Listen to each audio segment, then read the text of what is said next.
Namaste, namaste to everybody and welcome back. In the last lecture we looked at the idea of dot product between two vectors, and we figured out that if the dot product of the two vectors is 0, then the vectors are orthogonal to each other or perpendicular to each other, that is the angle between them is 90 degrees. And we said that the dot product is also what's called as the inner product, it's also called as the scalar product, and we said that the dot it's basically the sum of products of the components of the vectors that we take. So for towards the end of the last lecture we said that okay, we were able to figure out that if the dot product is 0, we said that the angle between the vectors is 90 degrees. So how are we going to find out the angle between the two vectors when the angle is not 90 degrees? If it is going to be something else, how are we going to find that?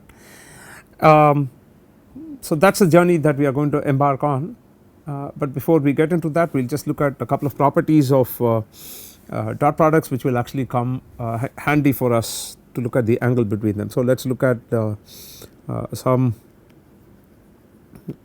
properties of dot product.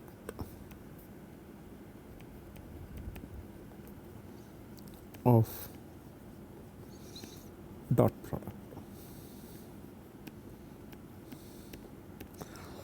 So let us look at the first thing. Let us assume that here is a vector that I have which is basically the vector u. I am going to have u1 u2. Now I want to look at what is u dot u itself. What does that mean? I want to look at what is the dot product of a vector with itself u1 u2 dot u1 u2. So we know that the dot product of the two vectors is basically the component wise product and then summing the component wise product. So I am going to get u1 square plus u2 square, which is precisely what we call as the square norm of the vector u. That is a squared length of the vector u, right. And we remember when we did this we said that if u square is such that if it is 0, if u square is 0, this implies u1 square plus u2 square is 0. And we also said that in the previous lecture that if u1 square plus u2 square is 0, you know that u1 square is a positive number and u2 square is a positive number, and you have sum of two positive numbers which gives me 0, which cannot otherwise happen if u1 u2 are real numbers. And therefore we said that if u1 u2 square, if the vector squared norm is going to be, or the norm of the vector is going to be 0, then we say that the vector u is basically the 0 vector. Only if the vector u is a 0 vector, then you get the norm to be 0. So we get u dot u is nothing but u1 square plus u2 square, which is u square. So this is the this is one of the interesting properties of the dot product. The second one that we are going to look at is so let us look at this first property. So the second one that we are going to look at is, let us assume that I have two vectors, namely u, and I have this vector v, where u is this vector u1 u2, this two component vector, and v is the vector two component vector v1 v2, and let w be this vector which is a resultant of this u vector and the vector v, u plus v. So what is it that we have? U plus v is nothing but u1 plus v1 and u2 plus v2, and that is basically my w vector. Now let us look at what is the norm of this w vector. Norm square of w vector is basically, suppose if you assume that this is equal to, let us say, w1 w2, the two components of the w vectors are basically w1 and w2, which are essentially equal to u1 plus v1 and u2 plus v2. So w square is going to be w1 square plus w2 square, which I am going to write this as u1 plus v1 the whole square plus u2 plus v2 the whole square. So essentially what am I going to do? I am going to write this as, let us say, I am going to write this as, let us say, u1 square plus 2 u1 v1 plus v1 square plus u2 square plus 2 u2 v2 plus v2 square. Now this I can write this as u1 square plus u2 square plus v1 square plus v2 square plus 2 times u1 v1 plus u2 v2. Now this is something interesting. You have u1 square plus v2 square, which we already know, that is nothing but the squared norm of the vector u. v1 square plus v2 square, something we already know, which is nothing but the square norm of the vector v square, plus 2 times what we have is u dot v, that is basically what we saw, 2 u dot v, u1 v1 plus u2 v2. Yeah. So this is interesting because I am going to do something here. So the w vector is basically taken as the u vector plus v vector. Now I wanted to find out the squared norm or the squared length of this w square, which is nothing but, let me do it this way, this is nothing but the vector w dot itself, w dot w, which is nothing but u plus v dot product with u plus v, and we can write this as, we already saw this expression in just a minute back, we just saw this expression which was equal to this one squared norm of this plus this one, excuse me, plus 2 times u dot v. This is what we had, right. Now let us, so what we have is, if you look at this expression and if you look at this expression, we see something interesting. This is nothing but this expression that we have here, it boils down to u dot u plus v dot v plus you have u dot v plus v dot u. That is what this boils down to. So what we have essentially, if you are taking the dot product of the sum of two vectors with itself, u plus v dot product with u plus v. So what we get is, we get u square, sorry, this is plus here, I am sorry, that is plus u plus v dot u plus v. So you have u square plus v square plus 2 times u dot v, right, and this is an interesting result that we are going to use in some time from now, right. Now what we want is, we were actually looking out for the angle, to find out the angle between two vectors. Let us assume that I have my vector, let us say this is the vector v, and let us take this to be the vector u, and this is the angle theta which is enclosed between the two vectors. Now what I am going to do is, I am going to drop a perpendicular here, and that is going to be my height, let me call that as h, and we already know that from our basic trigonometry we have this idea that the adjacent side is basically the hypotenuse times cos theta, and the opposite side is basically the hypotenuse times the sin theta. So that is exactly what we are going to exploit here. So we are going to say that, okay, I have this, so this portion is going to be the length of u cos theta, and we have the height h, and that is basically u, right. So let us look at this. So from our trigonometric background, from trigonometric ideas, we know that the height is going to be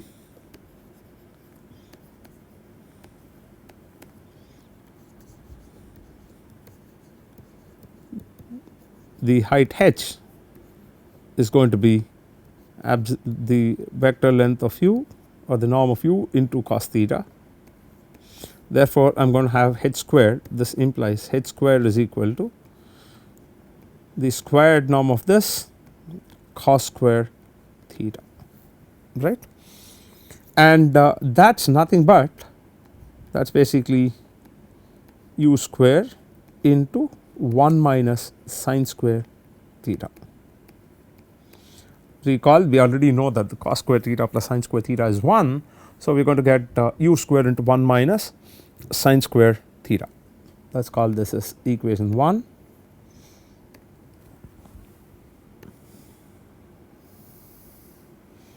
Right. Similarly,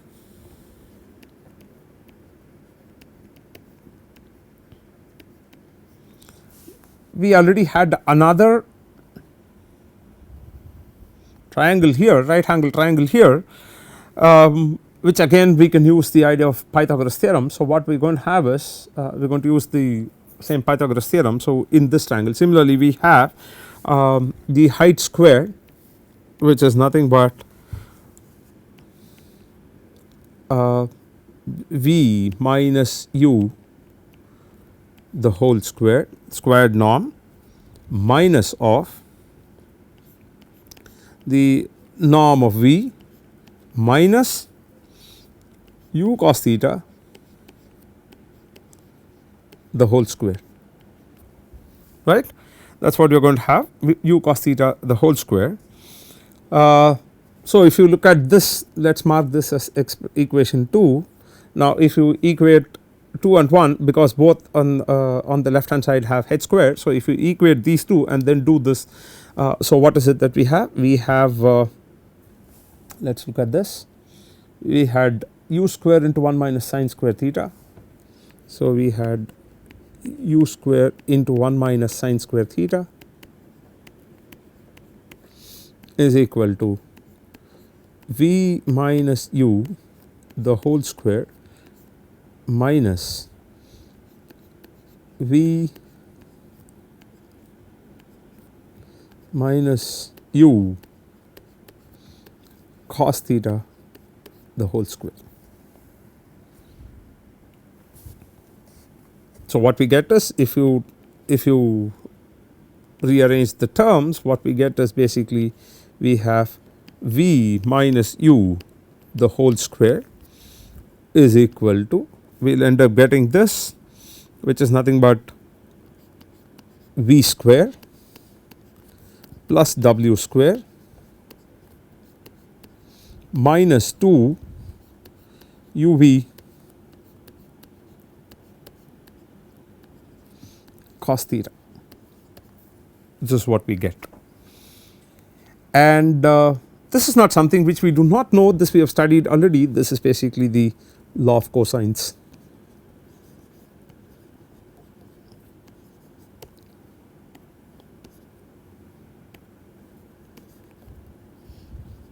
This is basically the law of cosines that we actually see in trigonometry.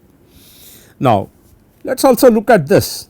We have v minus u the whole square, which is nothing but, we saw previously that I can write a vector which is u plus v. The squared norm of the vector is nothing but u plus v dot product with u plus v itself. So, what we are going to have is we are going to write this as v minus u dot product with itself, which is v minus u. Now, what is that we are going to get? We are going to get v square plus u square I am sorry, this is u square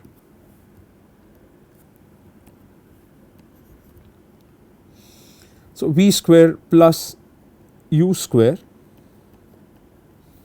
and we are going to get minus 2 u dot v. Now, let me call this as equation 3 and let me call this as equation 4. If you compare equation 2, 3 and 4, compare equation 3 and 4 we get u dot v is equal to u v cos theta, which implies cos theta is equal to u dot v divided by the norm or the vector length of the two vectors u and v. So, this is the angle between the two vectors u and v. Okay. Cos theta is u dot v divided by u v.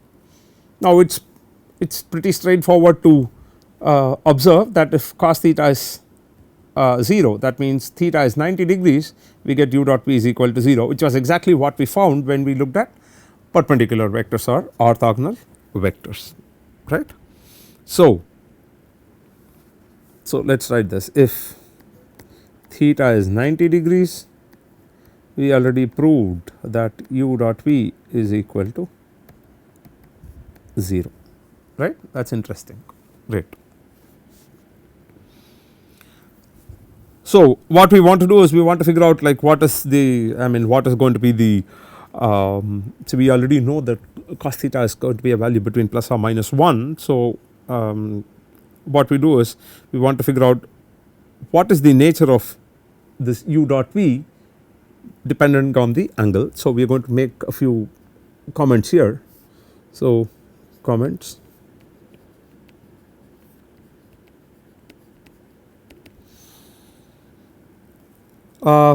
If theta is equal to 90 degrees, cos theta is equal to 0, which implies u dot v is equal to 0. So, if theta is, I am quite sure all of you know about acute angle and obtuse angle and stuff. If theta is acute angle, then we know that cos theta is greater than 0, which implies u dot v is greater than 0. If theta is obtuse, then cos theta is less than 0, which implies u dot v is less than 0, right. So, this is something which we have to understand, right. So, this is between the, this is the kind of angles, this is how we calculate the angle between the two vectors. Now, what you do is if you want to figure out if two vectors are linearly independent, now what you do is you figure out if u dot v is not equal to 0, if u dot v is not equal to 0, naturally the vectors are going to be in two different directions, and you can say that they are linearly independent. Even if it is if it is equal to 0, then they are again in linearly independent, they are linearly independent because they are in two different directions, they are orthogonal to each other. If theta is 0, so let us look at that. If theta is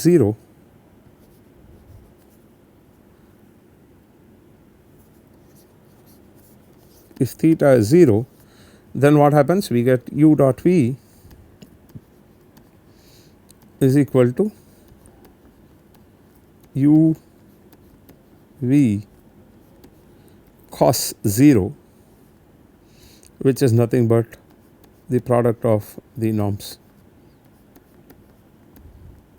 right. If this happens, then the vectors are in the same direction. Okay. So, now what are we heading to? Where are we heading to? So, having identified the angle between the two vectors and stuff, we are getting into the idea of orthogonal projections.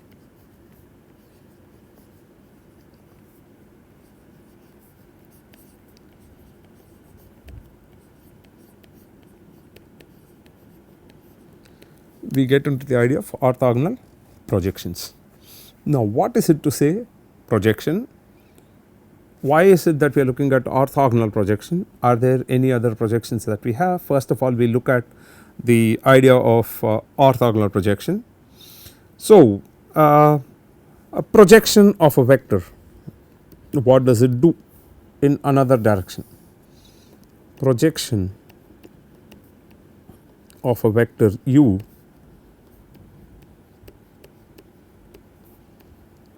in the direction of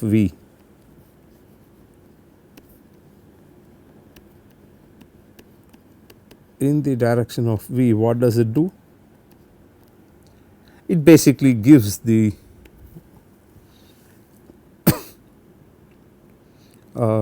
it's basically telling you what is the kind of okay, let me write this. So, this basically creates a footprint,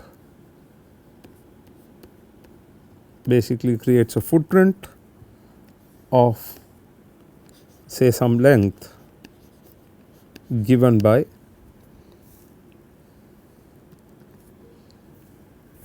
just projection of u onto v. So, we are going to get the projection which is nothing but u cos theta. That is the footprint length that we are going to get along the direction of v. Okay. So, let us look at what it is. So, the orthogonal projection of this is something which we already know. For example, you assume that this is the vector v and this is the vector u. Now, if I project this, that means I just take it is like I kind of hit this guy u at the head and then that falls into the direction of v. So, what is the length that I am going to get? I am going to get this length which is u cos theta along the direction of v. Is that okay? That is what we are going to look at. So, how are we going to look at this projection? So, we are going to look at orthogonal projections. Of course, these are all very elementary ideas that we are doing right now, but we will when we look at projections from the vector spaces perspective, we will deal all these things in more detail, but this is just to give a flavor of what it is to orthogonally project a vector in the direction of the other. Okay. So, orthogonal projection of u onto the direction of v. We will say u onto v, which is basically written as projection of u onto the direction of v. So, that is basically given by, we already know what it is. This is nothing but u cos theta and along the direction of the unit vector in the direction of v. So, this is going to be into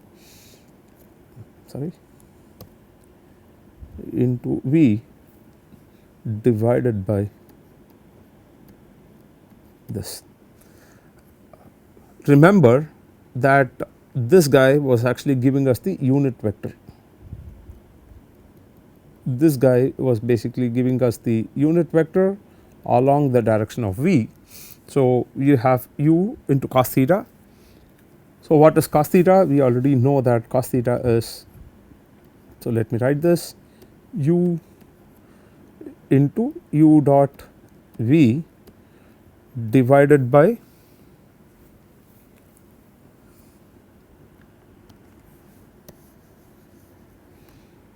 so let us write that. So, I am going to have u, and how did we define cos theta? We had it here, u dot v divided by u into v. So, let us use the same thing, u into u dot v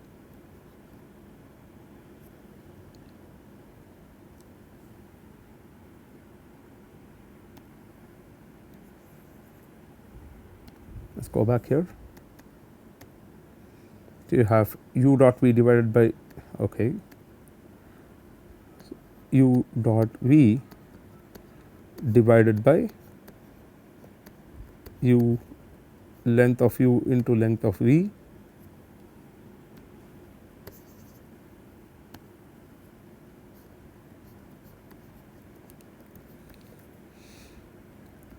in the direction of the unit vector, which is v divided by this. So, you can see that these two can be knocked off. So, I have projection of u in the direction of v to be equal to u dot v divided by the squared norm in the direction of v. Is that okay?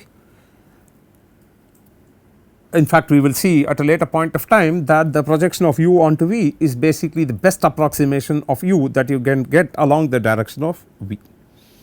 Is that okay?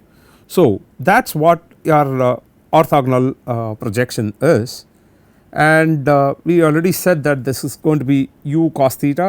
Projection of u along the direction of v is given by u cos theta in the direction of v, and therefore, we also have the perpendicular component, which is nothing but u sin theta. So, let us look at that, the perpendicular component. So, we are going to say,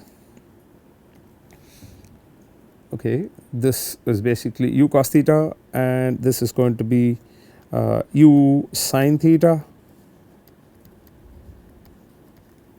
Yeah. So, how are we going to look at the, so we already know that the vector u is basically you can decompose into two components, which is like say u cos theta plus u sin theta, that means u parallel and u perpendicular. So, that is very clear from here. So, this is the vector that we have here. This can be decomposed, this u can be written as u cos theta plus u sin theta. So, that is what we are going to do here. So, let us look at that. So, the vector u that we have, which we just projected onto the direction of v, we have the vector u which can be decomposed.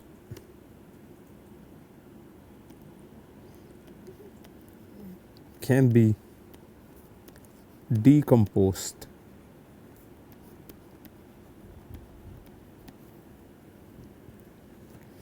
into two orthogonal components.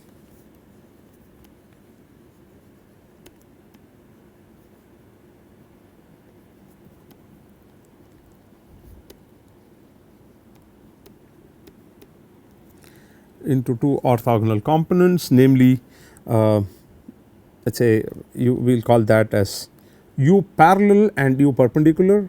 So, I am going to write u is equal to u parallel plus u perpendicular, where u parallel is basically the cos theta component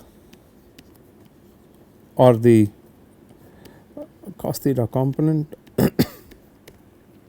and u perpendicular is basically my the sin theta component that I have.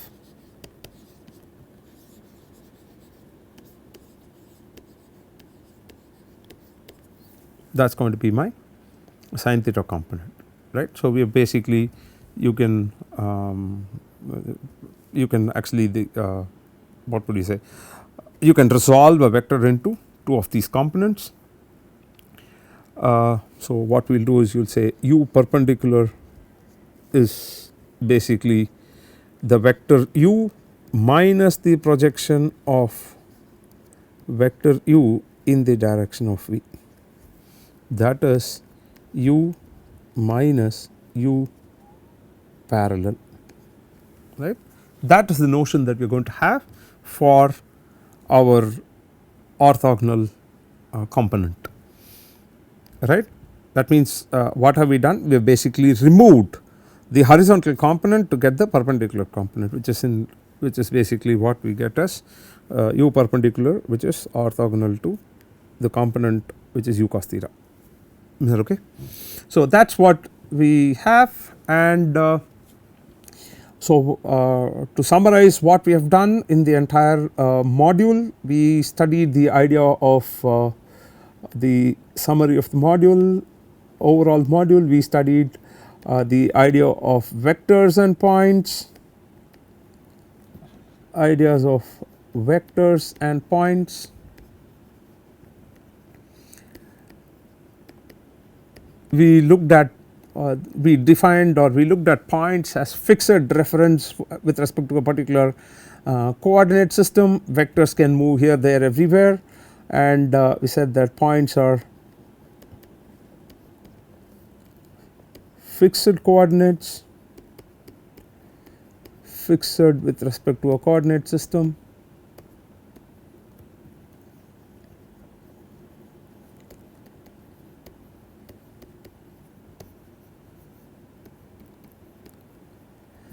We said vectors can move everywhere, vectors are not fixed, and we studied some operations on the vectors and points. So, we call them as coordinate dependent and independent operations. We studied that. We said that if you want to add 2 points, it basically depended on the coordinate that you the coordinate axis or the reference point where you place the origin and stuff, whereas vectors it was not the case. Then we looked at the idea of barycentric coordinates, and we also looked at convex combinations of your vectors. We looked at the length of the vectors or the norm of the vectors through the Pythagoras theorem. So, we looked at length of vectors, then we looked at combining vectors. Basically, we looked at linear combination, and then we looked at the idea of combination of vectors. We looked at the idea of linearly independent and linearly dependent vectors, and how the angle between the two vectors comes into play, saying okay, that makes sense. So, in the sense like if they are along the same direction, they are parallel vectors, then there will be dependent vectors. Any angle other than 0 is going to give me linearly independent vectors. We said that, and we said that if you have linearly independent vectors, the linear combinations can help you cover the entire space, like you can go to any destination that you want, whereas a linearly dependent set of vectors you will not be able to do that. Then we looked at the idea of dot product to find out if a pair of vectors is orthogonal or not, and then we ended up looking at the length of the vector through the dot product, and we said that if the dot product is 0, then that is possible only with the 0 vector. Then we looked at the idea of finding the angle between the two vectors, which we looked at in terms of the cos theta. We looked at finding out the angle between the two vectors. We found out it can be expressed as u dot v divided by u into v, the length of u into length of v, and then we covered the idea of projections and so on. In the next lecture, what we will do is we will try to look at what is it to say mapping a vector. I mean, what do you mean by linear maps of vectors? We will just get, again we are going to deal with only vectors of 2 components each. So, we are going to look at that, and we are going to look at some interesting ideas there, like how do we transform vectors, what are the kind of operations that we do on vectors, and how are we going to capture in terms of matrices, and that will be the set of lectures that we have lined up for the next module. Thank you.